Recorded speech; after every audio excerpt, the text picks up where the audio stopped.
آخیش بالاخره از سر کار تعطیل شدم. واقعا خسته بودم نمیدونستم چی کار کنم از خستگی. خب برم خونه که دیگه واقعا ندارم دام بدم. چقدرم تو خونم راهه.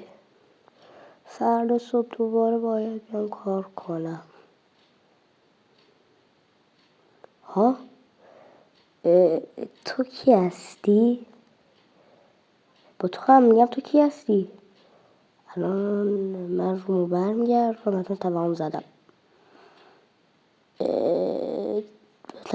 توهم زدم الان برمیگردم نیستش.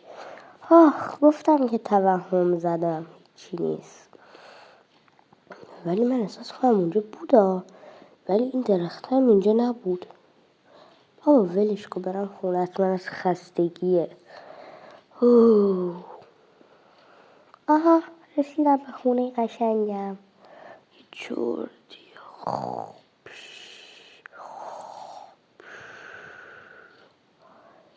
کسی خونه هست؟ تق تق تق. صدا میاد یعنی که این موقع شب؟ برام سواله. مگه تو فقط یه چیز الکی نبودی؟ من واقعیم و قراره تو رو بکشم. نه بابا منو ول کن. من چی کارت کردم مگه؟ فردا میفهمی. نه ولم کنای.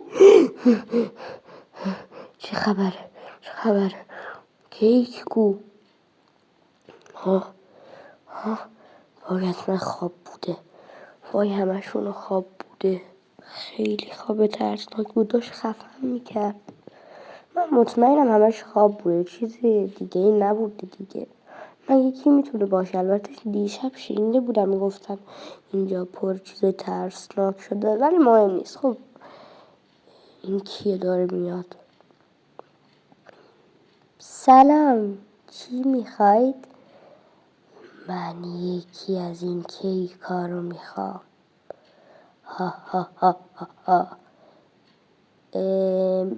کدومش؟ اینو میخواید؟ آره. ببخشید من قبلا شما رو ندیدم یه جایی. با شما هستم من که یادم نمیاد. خیلی خوب بشه 59 تومن. بفرمایید. ممنونم. خب همینجا میخورید یا میبرید؟ همینجا میخورم.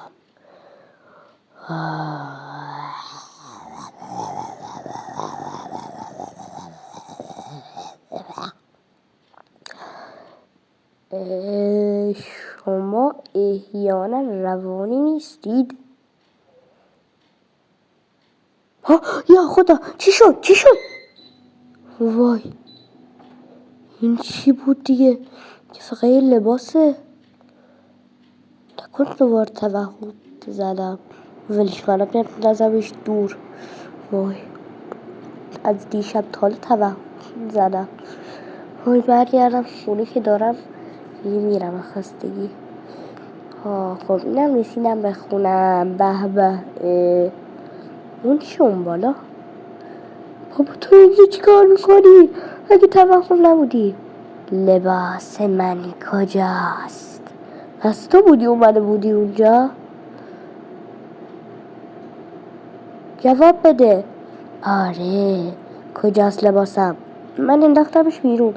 قراره تاوان پس بدی. بگیر. نه نکن. این اشتباه خود نباید میکردی که لباس منو مینداختی دور.